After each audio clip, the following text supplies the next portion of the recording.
This week on Business Mike, the business of media and journalism. My guest today is Abbas. He's the founder of the Media Challenge Initiative, a Ugandan NGO building the next generation of journalists. In today's show, Abbas and I discuss journalism in Uganda, as well as ways in which people starting businesses can learn from processes and systems. All this and more next on Business Mike. You're listening to the Business Mike podcast, amazing interviews with inspiring entrepreneurs. For more amazing interviews, go to www.businessmike.com or download our podcast every Monday from Pod Africa. Hello and welcome to another episode of Business Mike. My name is Daudi Mugabi and joining me today is Abbas. Abbas, can you just let the listeners know a little bit about yourself and what you do? Hi, my name is Abbas Mpindi. I'm the CEO of the Media Challenge Initiative, a youth-driven non-profit building the next generation of journalists, storytellers, and leaders in Africa. And particularly now, we are based here in Uganda. So our story dates back 2012 when we started the Inter-University Media Challenge. The idea was to basically bring journalism students together to compete in news anchoring and reporting, but also to expose them. And specific to that, I had struggled to find footing in the media industry myself. I asked for internship and somebody asked me if I knew someone in the industry, which was shocking because I just needed an internship. So despite my passion and skills, I realized that I represented over thousands and thousands of young people who don't have that connection per se. So I dreamed of a marketplace where you bring students and the market leaders to like interact and see how you can scout talent from there. And flash forward now, we have made some achievements. We launched the Media Challenge Awards, annual. Now we've done since 2015, trying to bring the media industry and basically the journalism fraternity to interact and network. And in that process, you increase connections for young people to get to know who their mentors are in the industry and how you can penetrate and become who they are. Then we also managed to start an academy where we offer practical training. So we're not an institution per se. In that regard, we just are an accelerator program that is in between university and the market. So what we pride ourselves in is, practical hands-on and experiential peer-to-peer learning, and then provide access to mentorship at the academy through different programs. But specific to say, we have speaker series program, which is brings media personalities to come and share their experiences with young people at the academy. And then we do have another specific program which we are trying to promote, which is solutions journalism. And our belief is that good journalism can change the world, but we also believe that it's no longer enough for journalists or reporters to just be covering events happening in our times. They have to be part of the solutions dialogue. You can see some faces in the industry who have gone through our program, and you can also hear some voices on radio. That's not really what we are looking at. The long-term part of it is that in 10 years to come, this industry will be full of Media Challenge Initiative ambassadors. Right. Yeah. I just want to touch on something you mentioned before, journalism that encourages solutions through the work they do. Can you just give me an example of that? Yes. So the idea really is that there's a lot of negative reporting. So you have, every day you wake up, you open a newspaper, from one page, from first page to the last page, it's either murder, robbery, corruption, stealing, rape, sexual harassment, all these things. The world needs to know about these things, right? But also, the world is tired of seeing bloodshed and of hearing bad news. The world also wants to see things that work in their communities. The world is interested in seeing solutions to corruption, solutions to murder, solutions to wars. So, reporters who go beyond just covering such issues to covering solutions or finding solutions that work. So a good example is that if you know community A is facing, let's say, child abuse problem, or poverty is an issue in that community, and you interact with people, you cover that as a problem. And then you have another community that has excelled with different approaches on handling child abuse or handling poverty. How about documenting those and making them accessible to how community A, B, and C is using this approach to solve the issue of problems? And it has to be, evidence and see how they've tracked the problem and how they've solved it, and how that can be replicated in other communities to make people believe or make people do that, kind of put it into practice in their areas. And at the end of the day, honestly, it might not be replicated, but if such information is there, you can see that the people who have done studies on solutions journalism are saying that there is much more interest, even showing online, of people reading more stories that are positive, that are solutions based, than stories that have, of negativity and bad things happening in the world. So yeah, that's all I can say. And it makes sense because, as human beings, we want to better ourselves. So seeing a story that has a positive impact that can help me, I'm more drawn towards that than something grotesque that has happened. Yeah.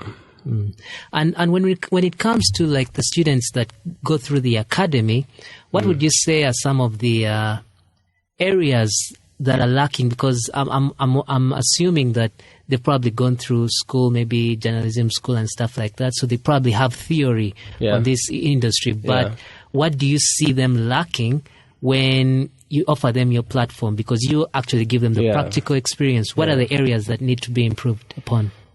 Yeah. No offense to any university, first and foremost, because we've been through all these universities. They've made us who we are. And so I appreciate the work that our universities do.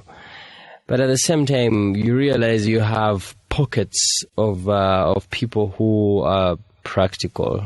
And the idea may not entirely have been that, the university played, a pivotal role in that person's life. It could have been that person worked a lot more or got mentorship at either, after university to become who they are. And we don't really want to ask a lot from our universities. But here's the thing, our curriculum is highly theoretical. So what you have is a journalism student in a highly practical course moving out of the university, doesn't know how to use any editing software, but they want to become an editor. They have never produced, been in a production suite, but they want to be a producer. They have never had an opportunity to anchor news, but they would want to be a news anchor in their life. So that's there's a huge divide. If you look at statistics, they will tell you that there is a high rate of unemployability, the lack of skills that the market wants. Definitely, there are not many opportunities on the market that can take everyone. But I can assure you that if you're good enough, someone will always find a spot for you to work in their organization. So the question that we have to answer is, how can we produce graduates that are ready for the market? How can we ensure that how can we design curriculum that is fitting the market? How can we look at the needs of the market? Right now, if you're outing journalists that do not know the dynamics of social media, then you are terribly, injuring that person, because at the end of the day, if they go to the field, media houses are looking for kind of a one-man army journalist who has to know, who can do camera work, who can edit the stories, report, anchor them, and then at the same time do social media. So if you look at people who are in the field, they are reporting live on social media, sending updates, but they're also working on a story. They are also interviewing. They are also in charge of their camera. And that whole package, you can't get it in any of our spaces. So what we are doing at the academy is really work hard with the students to provide that practical touch of we've done research, we've worked with media houses, and we know what they want. And some of us have worked in the industry, and we know these are the skills that they want you to have, at least at a basic level, before you go in any radio, TV station, or newspaper and you're looking for a job, or any other organization. These are things you need to have. And based on the research that we've done, we've tried to structure what are those skill sets that people need to have. And the sessions that we conduct are highly practical and engaging, and people who have gone through the program have confessed to have had a very, positive change in their career. And for people listening that maybe want to go through that program, what are some of the things that you teach? Yeah, so we do, when you come in, we do what we call skills assessment.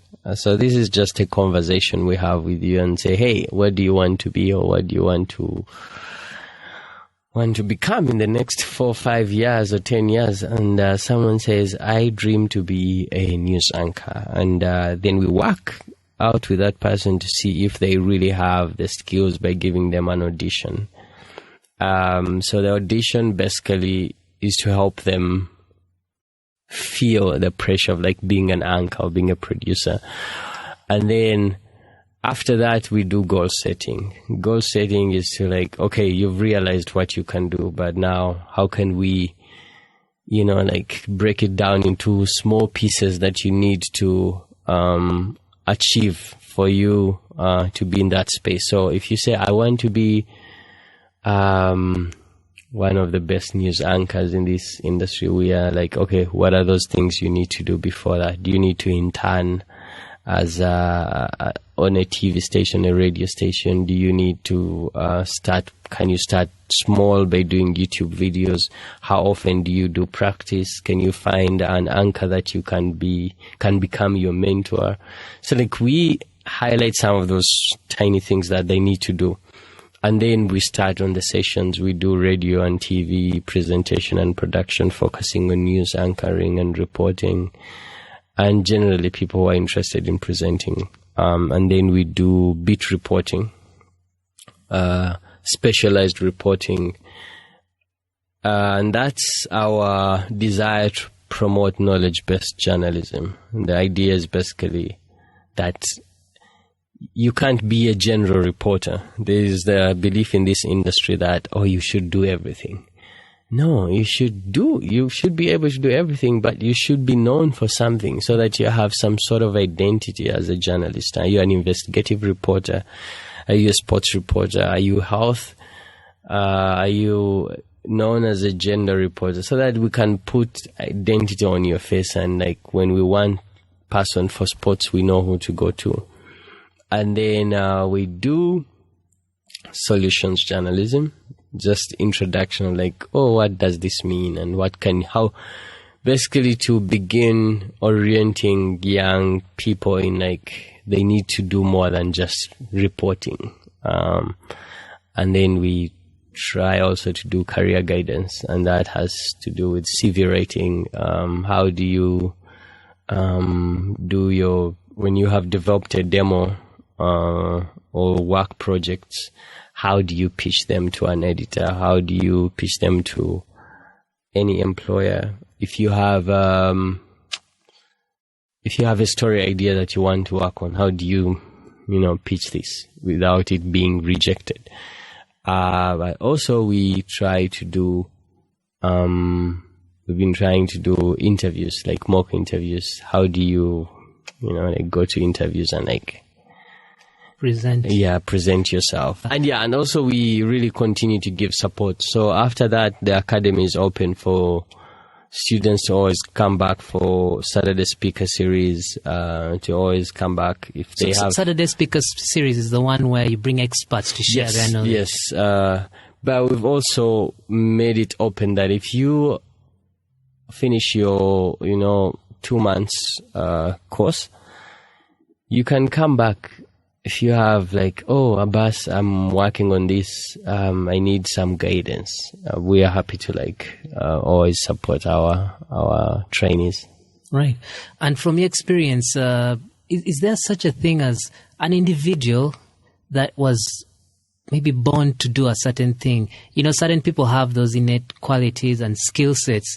Is there such a thing in journalism as, someone who's natural at it? Or do you have to work hard to be good at this particular set of skills? I would say yes and no. I would say I know people who are very natural, like natural speakers, natural presenters, that they didn't need to go to a journalism school to learn the principles of presenting things like intonations, rhythm, tone, mood. They are naturally born, presenters. And so such people may need fine tuning, and then they are ready for radio or TV. That's why you find that there are people on radio who were before doctors, but somehow they found this was a passion, or they grew up feeling this is the space I need to be. No, because this is an art that can be worked on.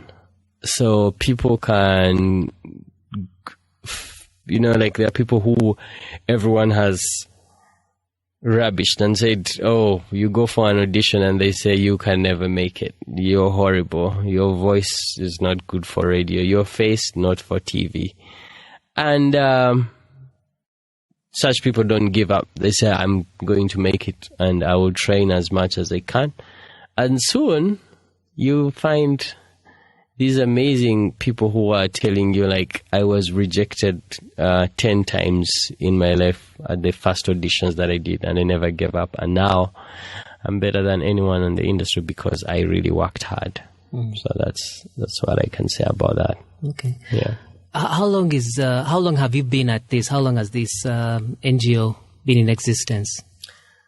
So we started in 2012. We were still at school when we first did our first event.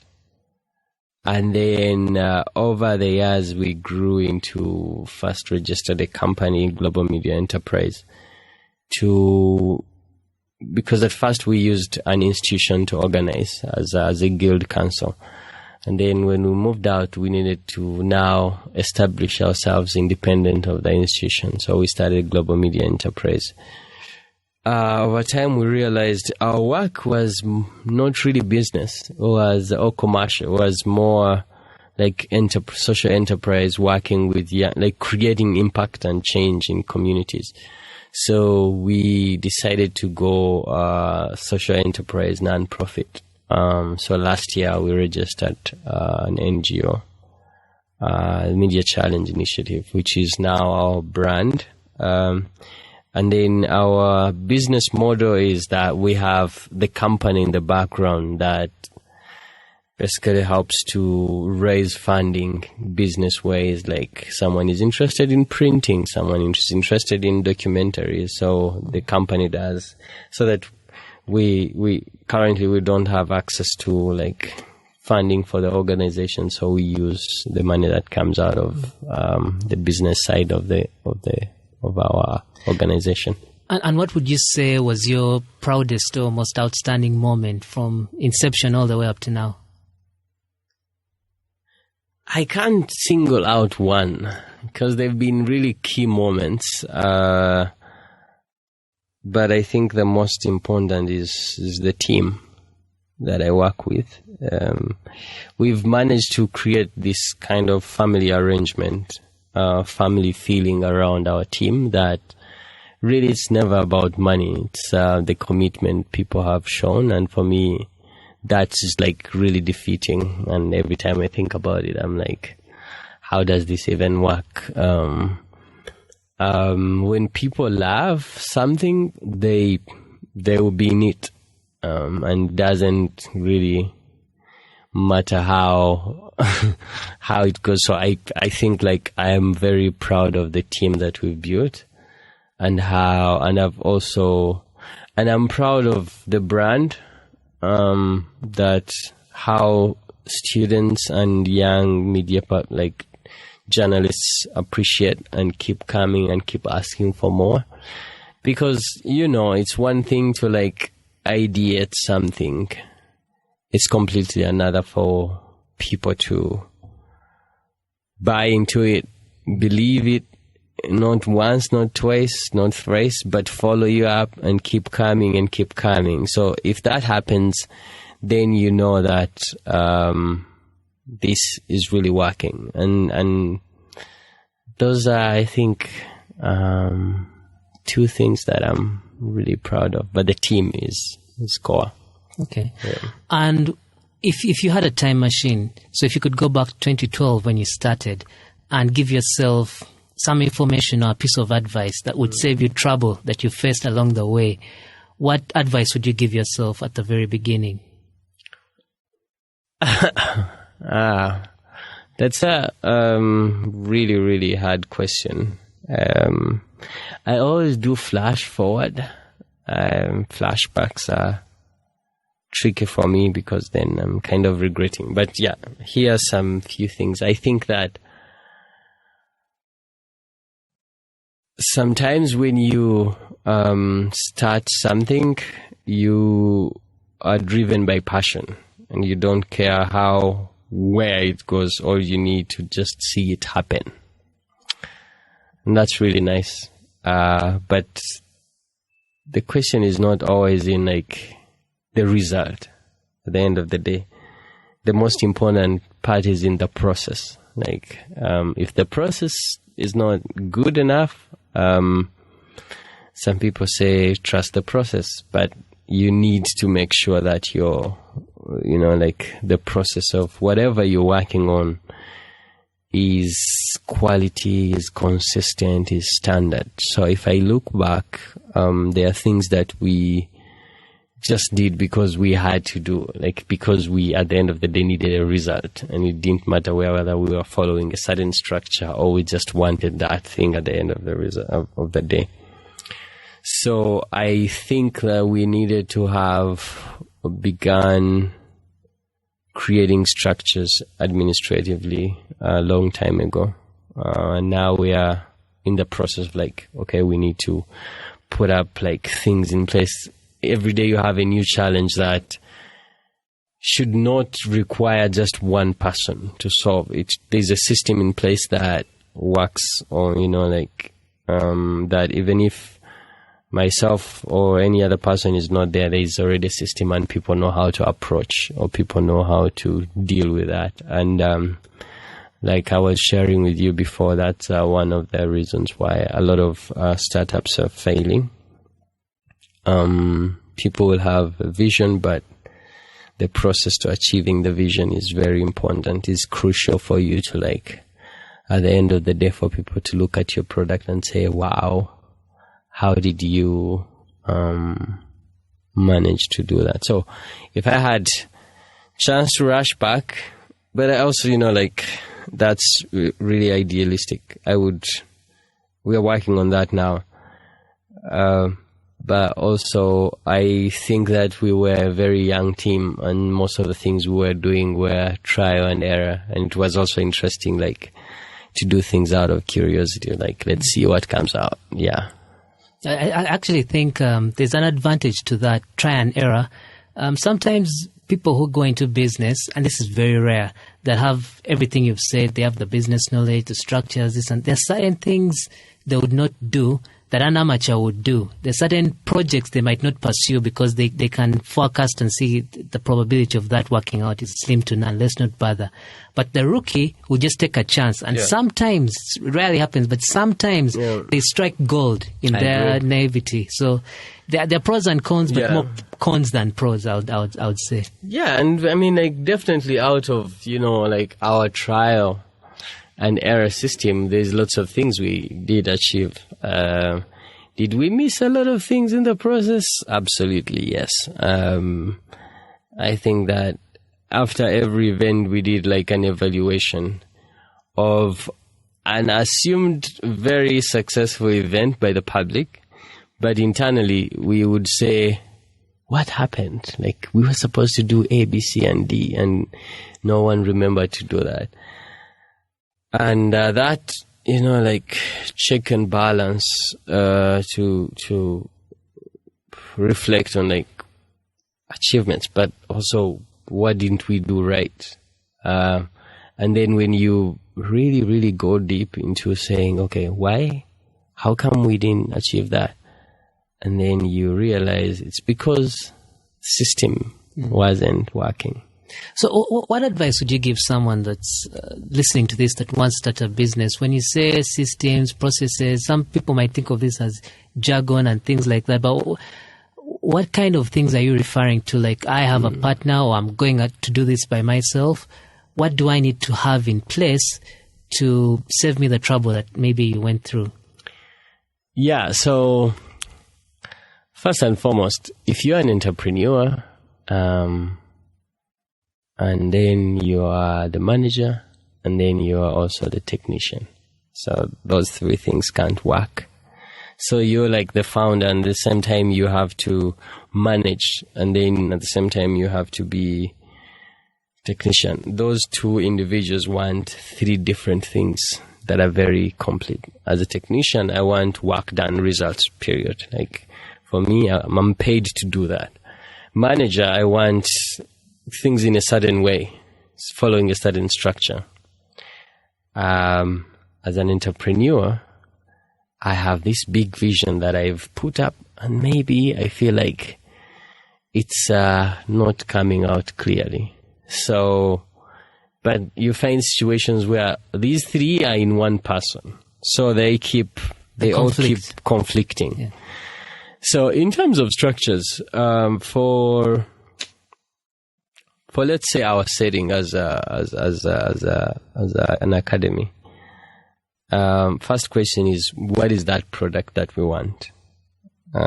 People like our clients or trainees to come to the academy and receive. That's the first question. Second question is, what's the process to achieve that? Third question is, how consistent can we be to like do the same thing? And so if you look at, like, let's use an example of a Samsung phone or an Apple phone.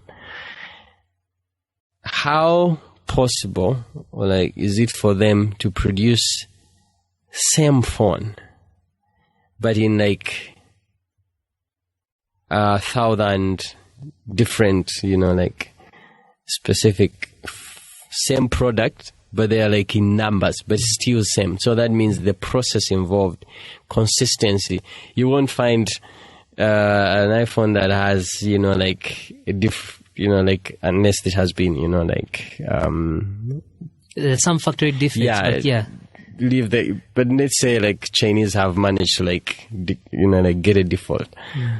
But that's unicity and sameness and uniformity of that product. How do you achieve that, and how can you stay consistent? That if I come today to this, let's use a restaurant. If I came to your restaurant today and your people at the reception said, "Hi, Mr. Bass, welcome. Thank you for coming here. How can we help you?" And tomorrow I came back and they didn't say that.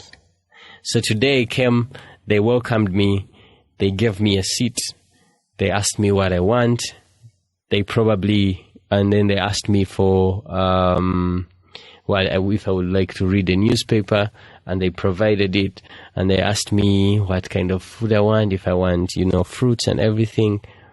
And there's that process of like, you as a manager of that restaurant, you've put in place a system where when somebody comes, these are things they need to be asked. So if I come next time and they asked me the same thing, and they provided like a newspaper without me asking, and they know maybe I like to read a specific paper, and they made sure that if I said last time that I like to wash my hands with warm water, and they made sure that warm water is available throughout. So you do this like 4 times, you achieve it. And the 5th time when I come, no welcome at the reception, maybe I get the newspaper, but then I don't get the warm water. And maybe the food you give me, but you don't give me, like fruits or salads. So like that inconsistency. But for management structures, marketing, how are you marketing your product? How consistent are you if you're doing social media, branding ways? How can you make sure that people get the same message in, all the time, and it's like very consistent? When do you plan your schedule of, posting all these things on social media? At the end of the day, it's the discipline that you invest in your product to like say, and it's really hard because if you're working with different people, there are different agendas. So the idea is, how do you ensure that people buy into your vision and really love to do that system that is in place? System may sound a jargon, like you said, but it's simply the process that you feel you put in place and satisfies your client and gets your client the product they need. And then at the end of the day, you get your result. Yeah, and going back to the example you gave of a warm welcome at a restaurant and the customer care, sometimes that could happen because, let's say you hired someone and they naturally have that skill. Yeah. And so the client affiliates with that individual. Yeah. Now, that individual might not necessarily pass on that knowledge to their colleague. So the day they fall sick, the client might not get the welcome. Yeah. And the client might have assumed this is what this restaurant does, whereas it's actually what the individual they've met does. So it's, I think, on the management or someone that's analytical to have a look and say, what makes this client happy? Then you call that employee and says, can we make this like formal? Can everyone start doing what you're doing? Because it's working. Yeah. As opposed to saying, hey, the client comes, they're happy, and then the day this person falls sick, the client's gone and you can't figure out what went wrong. Yeah, that's why I'm saying system. So you say it's not about Abbas as, a very, he's very caring to clients. No, how can we make this across the board so that if I get into that system, I actually feel like it's part of the whole place. It may not be in like welcoming, it can be in other things that you do. But so it can be one person that is highly expressive and interested in caring for people, but it's also something that can be put into a system that is either you do that or you don't belong in that space. So it's as simple as that. You either be that system that we want or you don't fit here, so bye-bye. But the other thing is with structures, like people have protocols in their organization, like meetings. How often do we have meetings? Can we stay consistent? And some things can come up. But as startups, how often we meet to discuss issues. So from our side, you're looking at we're dealing with content. How storage of content. Can you have a protocol that serves that, so that even if I'm not there as person in charge of the production unit, there's a system of saving data. There's a system that, tells you when you finish shooting anything, what time should it, immediately you should remove it from cards and save it. And when you save it, when do you start editing? And some of those might be really mechanical, but there's that need of discipline of saying, for you at the end of the day, if you're saying the client needs work in 2 days, how are you going to achieve quality work in those 2 days without compromising, the result at the end of the day. Yeah. Right. Final question. If you were cast away to a desert island by yourself, and you could take these 3 things, what book would you take with you? What movie and what song? So I am reading a book now called Why Startups Fail and How to Make It Work. So I probably will go with that book. What else? The movie. So I don't really have a specific movie because I am like anything goes. So I don't have a specific movie. What else? The last one was the song. Song. So there's that song by Wizkid. I don't know the title, but something like has a line that says, "The people in that town know my story." Okay. I'm feeling good tonight. Ojuelegba, I think is. Yeah, Ojuelegba, that's the song. Yeah. So I love that song because just of one line, by the way. And they said if I buy a car, I will make sure this song blasts in my car. It just reminds me of like where we come from, and like the video of this song is set in like that town, I think, where this person comes from. Like flashback, like where we've come from, and like the stories, the person that you were in the past, and how like, oh, there are people who actually know your story. There are people who played with you and listened to your dreams. I remember when I was really young and we were grazing goats and cows for my grandmother, and I had like village friends, and I said that. So I told them like one time I'm gonna, like I would say, what if a plane came here and picked all of us, and then we just like went up. That was before I even ever thought I would travel. So flash forward, like my first time to travel, I went when you remember that moment? Yeah, I remember. And it's like, wow, man, I like, and I used to like talk to my friends, and they would be like, what are you even talking about? I mean, doesn't even like might sound weird, but it's those images, ideas you build as, young person, like growing up, and say, I really want to be able to do like these disruptive things that finally follows you up and haunts you down to like, oh, you actually said this before and it's just happening. So I love this song because there are people who know my story.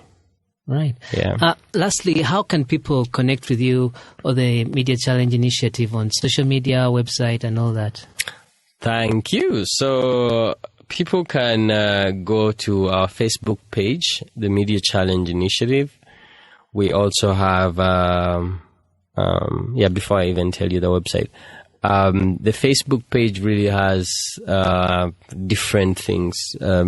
Works of students, fun things that happen at the academy, because we're a fun space, updates, things happening, and then we have a website, mciug.org, to where you can find all our programs and admission form if you want to go at the academy. And then we are on Twitter as well, IMC Challenge UG. And then we are on Instagram as well, Media Challenge UG. Right. Well, thank you so much, Abbas, for taking the time today. You're welcome. Thank you for hosting me. It's been Saturday well spent, I guess, to share experience and get to tell my story. But also I think that this is a very beautiful concept of a podcast. And so congratulations to you guys. Keep pushing. Thank you so much. Thanks for listening to the Business Mike podcast. I hope you enjoyed the show. If you'd like to listen to more episodes just like this one, simply go to businessmike.com.